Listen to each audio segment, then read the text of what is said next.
Chunk of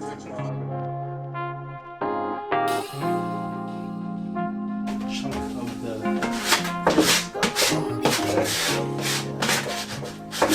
And right there. I'm planning to do the bottom by flipping it up like this and put it here. What is the best way to sort of stand around these things? Using the block, baby? I would try to do whatever you can with the electric.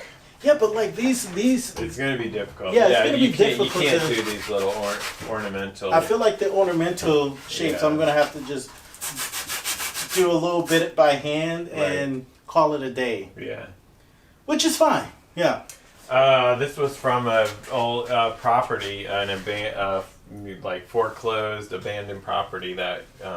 Investment property. That we bought and.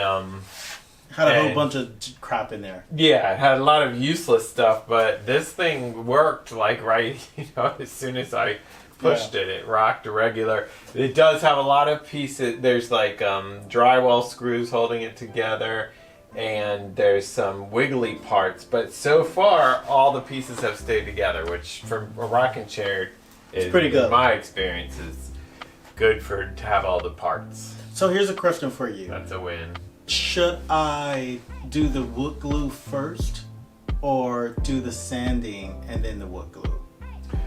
That's a great question. I would do the sanding first. Okay. And then do the wood glue. Because I feel like if you do the wood glue and then roughhouse it, it's going to work the wood glue loose. That's true.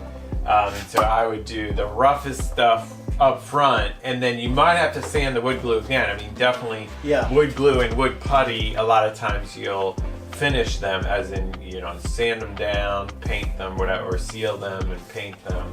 A lot of it's meant to look like wood itself, so. You run gloves? I should use gloves, but I'm not worried about it right now.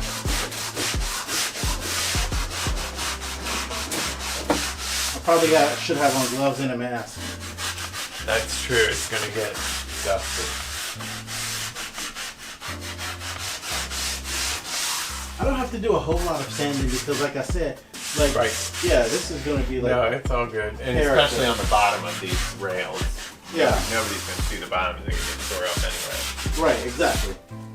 But what I will do is grab grab this cloth. Get the dust off. See how it looks. Awesome. Yeah, really. Yeah, that's going to be really cool character. Like once you put a clear coat and that gets dark, that's going to be some cool looking character. Yeah.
What do you think?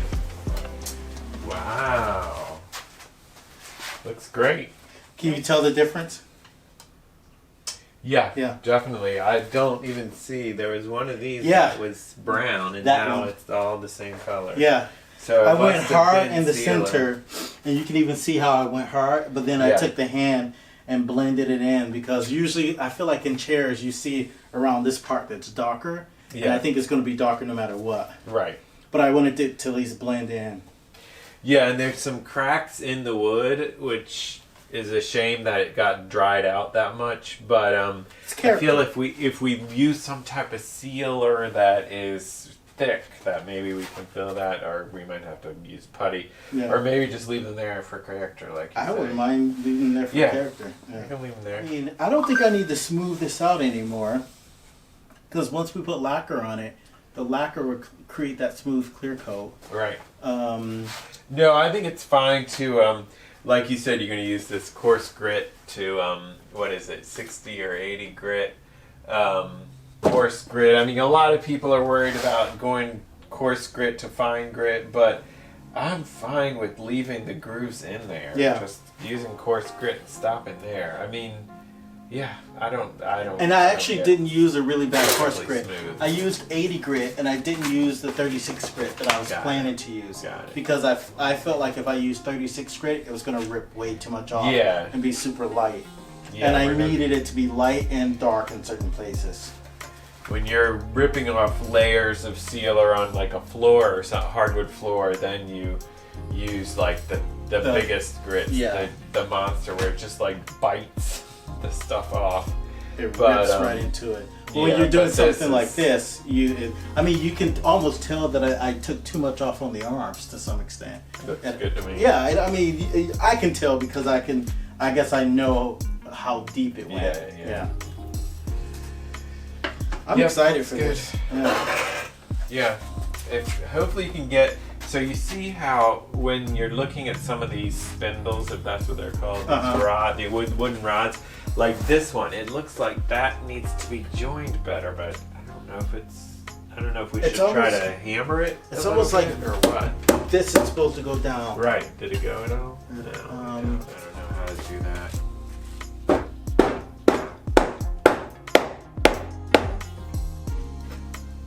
We found some. I think we did it. Cool. So yeah, and I would take the screws out of here, put glue down in there, and then screw the screws back. Really? Yeah, I would put glue around the screws because this is still really loose. That's really loose. And then just check these. Like check each connection. There's such a pain getting them in there. Yeah.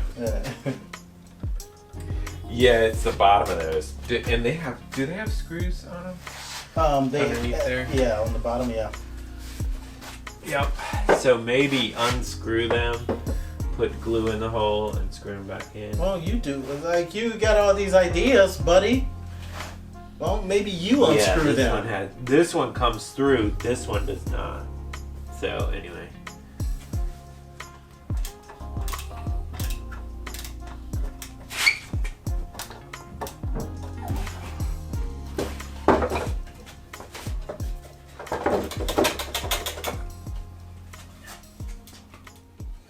So now that I have this one off, I'm gonna put wood glue around the edges, inside here, and just to secure it into place even more. Tim was right. It was best to take it off and put wood glue inside.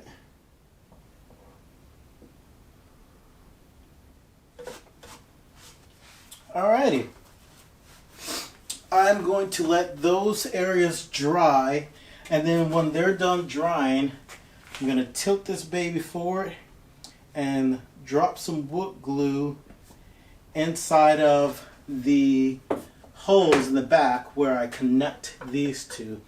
So these threads will be caked in wood glue, and it'll help cement it together. I'm so excited. It's really sturdy, and I haven't even put the back screws in yet. I'm so excited. I love when a good plan comes together. The other thing that we're going to do differently, we decided to put a stain on it. You see that dark space? Once we put stain on it, it's going to get dark like that, and it will look more yellow and rich, but that's not a pretty vibe for a rocking chair. And so we're going to go with this red wood stain that I think will turn out really well. Hopefully it's not separated. It's pretty old. We've never used it. Probably found it somewhere. But that's the name of our game. We like to recycle, repurpose, and reuse where possible.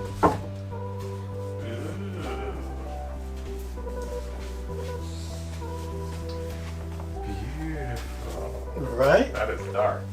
Yeah, it's gonna be really dark. I think it'll lighten up. Soaks in. Yeah. It should have a lot of room to soak in because this thing is dry. Yeah, yeah. Get it? Boom. Yeah. I'm excited to rock in it. Mm-hmm. Oh, baby. Wanna rock with you? You know that song? I don't know. I probably know when I hear it.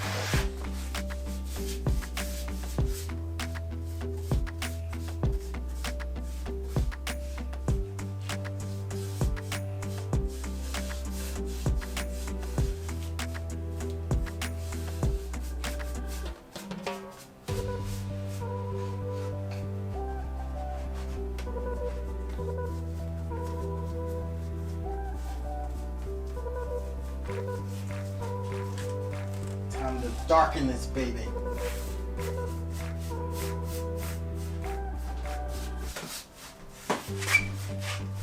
Looks good. And it's really sturdy, not weak.